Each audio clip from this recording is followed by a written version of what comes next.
করমচা আকারে ছোট ও টক জাতীয় হলেও এটি মনোরম ফল। এর পুষ্টিগুণ রয়েছে অনেক। ফলটি কাঁচা অবস্থায় সবুজ থাকে এবং পাকলে লাল হয়। টক জাতীয় এই ফলে পর্যাপ্ত পরিমাণে ভিটামিন সি রয়েছে।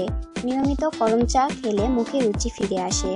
যারা খাবারে রুচি পান না তাদের জন্য করমচা প্রাকৃতিকভাবে সমাধানের উপায় হতে পারে। করমচা গাছের বয়স 2 বছর হলে ফল দেওয়া শুরু করে।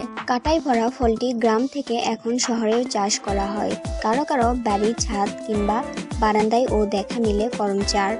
এক সময়ে গ্রামে করমচার প্রচুর ফলন হতো, কিন্তু বন জঙ্গল কেটে পরিষ্কার করা এবং জমি কেটে বাড়িঘর নির্মাণ করার ফলে হারিয়ে যেতে বসেছে করমচা।